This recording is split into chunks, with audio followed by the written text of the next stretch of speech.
Help support the channel and our Kingdom Hearts content through our Patreon. Kingdom Hearts is filled with such incredible moments throughout many of its titles, from jaw-dropping twists to scenes that tug on your heartstrings. This series' story has so many memorable moments, even in its smaller titles, that have led to the cult-like following the series has today. While we're anticipating the new stories ahead, I thought it'd be awesome to relive some of these iconic moments and talk about the most mind-blowing ones when we played the series for the first time. And as we take a deep dive down memory lane, make sure to subscribe with notifications on, as we are on the road to 50,000 subscribers. So let's dive right in. Is that you, Luxu? You look different. Haven't heard that name in a long while.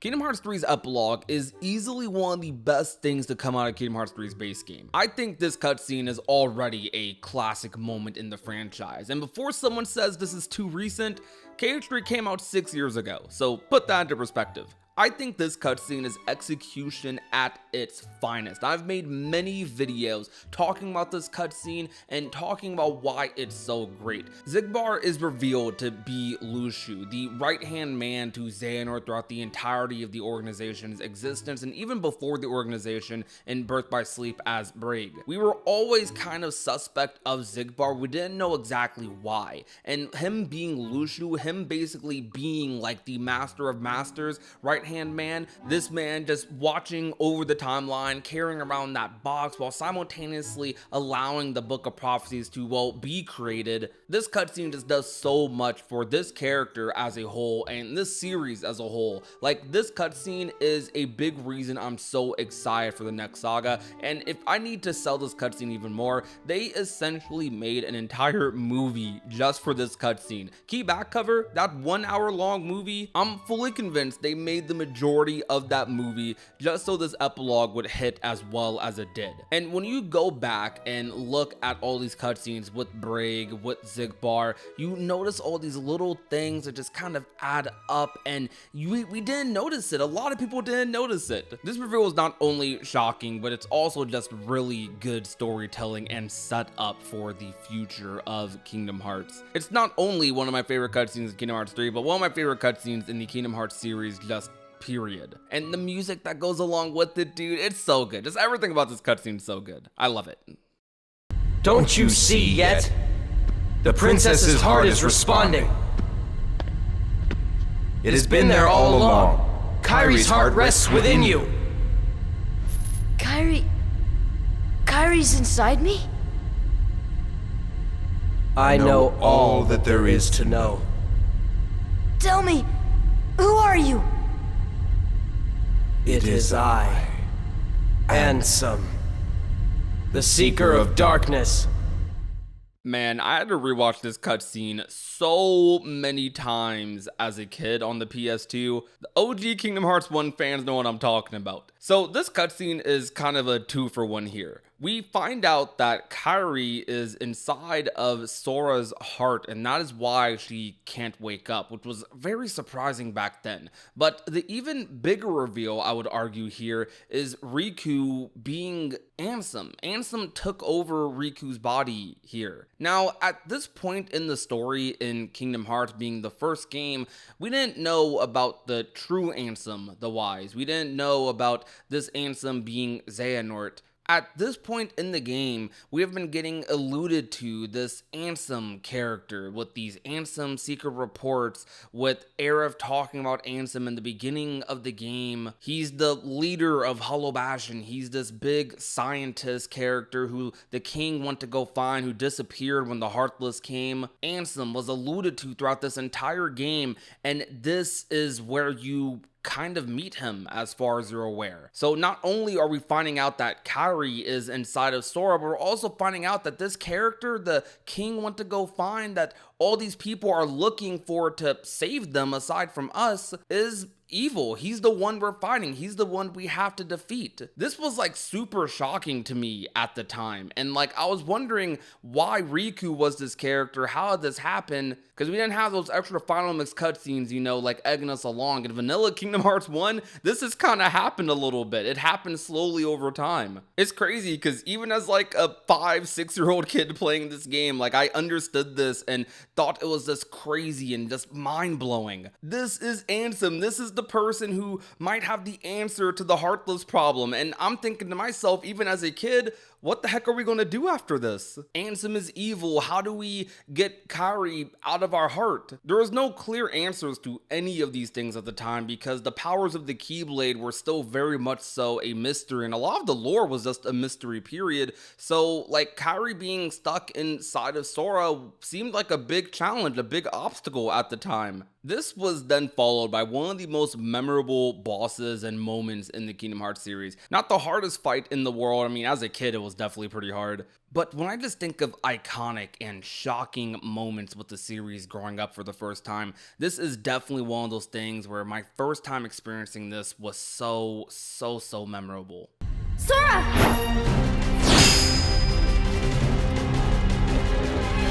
Forget it. There's no way you're taking Kairi's heart!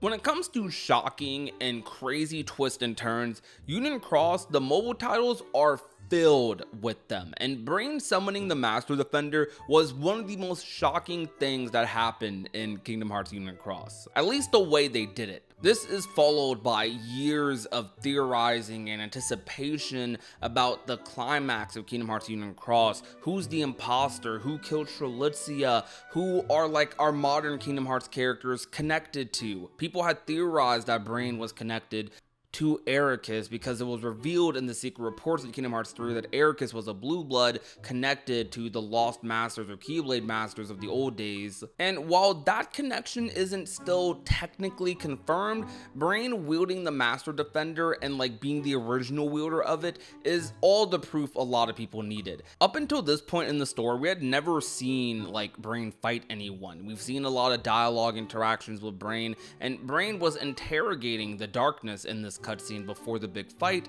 and then he's basically just like, okay, understood, and just summons in, is just ready to freaking fight for his life. And it's one of those things where it came just out of nowhere. It was so unexpected. It just happened. It was crazy. One of the most exciting parts about Kingdom Hearts Union Cross was trying to connect like this timeline to our current one and just seeing where things would like lead to one another. And this was one of those things that was super big and was a clear correlation. Like, we know how big of a deal that keyblade is and what burden that like kind of brings upon the wielder. The wielder of the Master Defender is essentially seen as the protector of Land of Departure, the protector of potentially keyblades as a whole, since Ephemer wielding that keyblade created Scarlet Kylum. That keyblade has so much lineage, and probably as much lineage as No Name from what it seems. This is what was all going through people's heads because we knew how big of a deal it was for Brain to be having this keyblade, to be the originator. I mean, shoot, this keyblade was in Kingdom Hearts 3's first ever reveal announcement trailer. This keyblade was a big deal, and Brain is the wielder, the person who summons it. He just summoned it randomly in this cutscene. I freaking love this moment. Excuse me, could you come this way, please? Look, this is Ansem. You know, the guy we all worked really hard to defeat. Oh, that's right. I never finished explaining. Well, the man in the picture is definitely the one who tried to take over Kingdom Hearts. The one you fellas defeated. But what you actually fought was his Heartless. You see, he wasn't really Ansem. He just went around telling everybody that he was. You mean...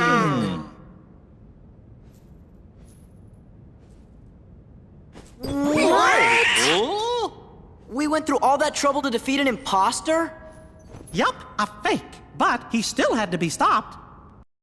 The double twist of Ansem in Kingdom Hearts 2 was done amazingly. It's a little hard to describe what exactly makes this so shocking, other than the fact that we thought that Ansem in Kingdom Hearts 1 was the Ansem. And then to find out that that wasn't the actual Ansem, but this character voiced by Christopher Lee, Diz, who does such an amazing freaking job, man. Rest in peace. I love absolutely everything about this character, and there's so many layers like to this, because during the reveal of the real Ansem, what you also have going on is the reveal that the Ansem that we originally thought was Ansem was actually the Heartless of his apprentice, Xehanort, who stole his name, wrote those reports in his name, and just everything you thought you knew at the end of Kingdom Hearts 1 was turned completely on its head, but in such a way that was crazy and fulfilling and expanded what you thought was possible in this franchise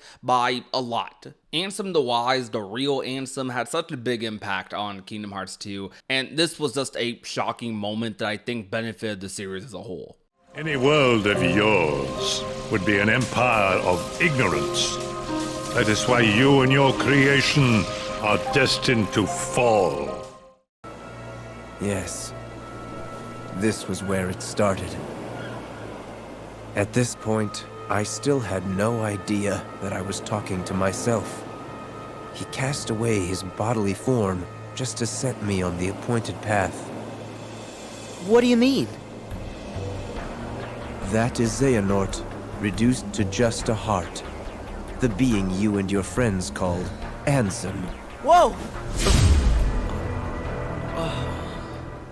This just might be one of the most divisive, shocking moments in the entire franchise, but shocking nonetheless. This is the big reveal of time travel in Kingdom Hearts. And on that note, I freaking love this. I loved this as a kid, dude. This was so, like, peak to me. I thought that Xehanort basically inventing time travel, to my knowledge at this point in the Kingdom Hearts series, just to mess with, like, every single part of everyone's lives, sold him so much to me as a villain and made me just want to take this man down, dude. I get goosebumps thinking back to playing this on my 3DS, like at night in my bed, watching these cutscenes for the first time and just being mind blown. Like, bro, this dude planned all of this. I even think the directing of like this cutscene was like amazing too, because you're with young Xehanort, like talking to you, taking you through all of this, each moment in Sora's life, and how like Xehanort benefited or how Xehanort accounted for these moments.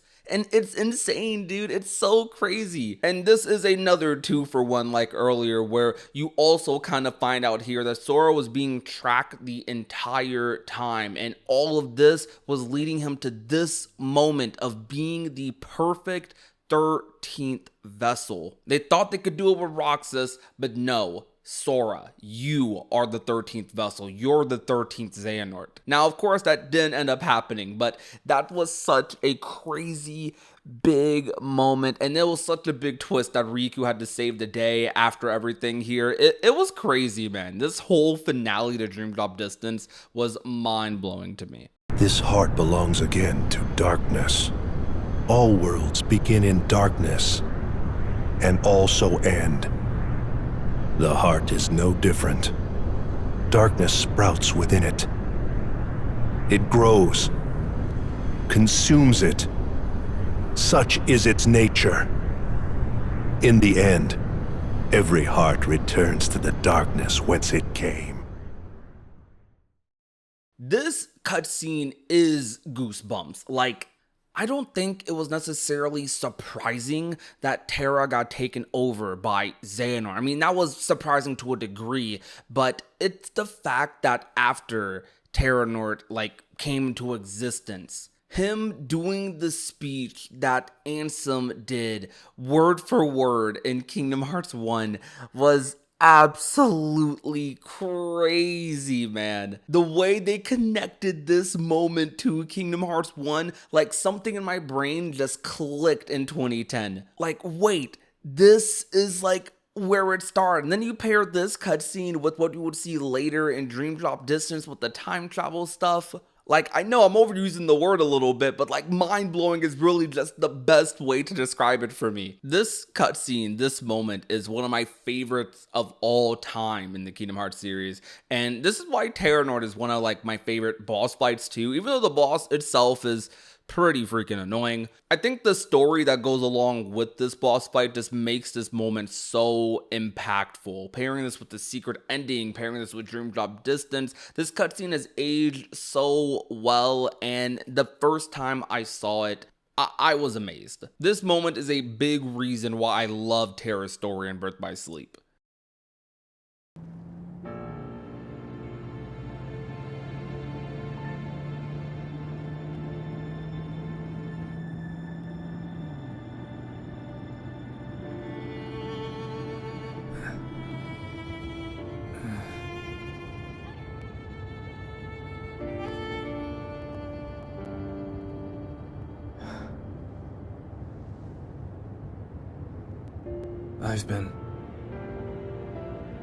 I've been having these weird thoughts lately. Like, is any of this for real or not? None of this makes sense to me.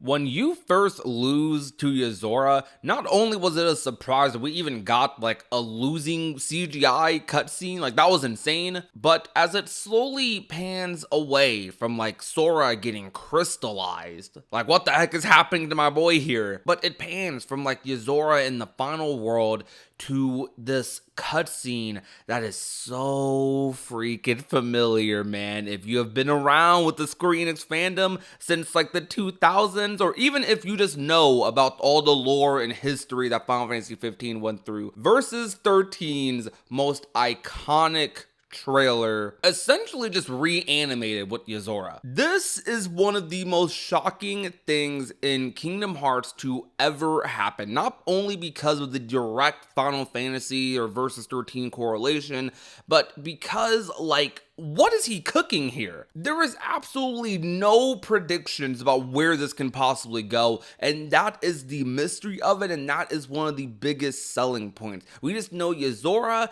is in the place Noctis was in one of the most iconic like scenes, trailers for a video game of all time, redone as the final closing moments to end off Kingdom Hearts 3, Kingdom Hearts 3 Remind. It was awesome. Even if you're not the craziest Final Fantasy or Square Enix fan, this was a big moment. Like, everyone who saw this knew just how impactful of a scene this was and what it could potentially mean for the future of Kingdom Hearts, Kingdom Hearts 4. We've still yet to see any sort of follow-up, any story like follow-ups to this scene. We just don't know. We have no idea, and that's part of what makes it so cool right now. It's going to be very exciting to see just what they take from Versus 13, or like the concepts of it, and how they tie that into Yozora's story. Kingdom Hearts 4 involves Sora in it. It's going to be crazy. So those are 7 mind-blowing moments from Kingdom Hearts. I tried to include a decent variety of games here.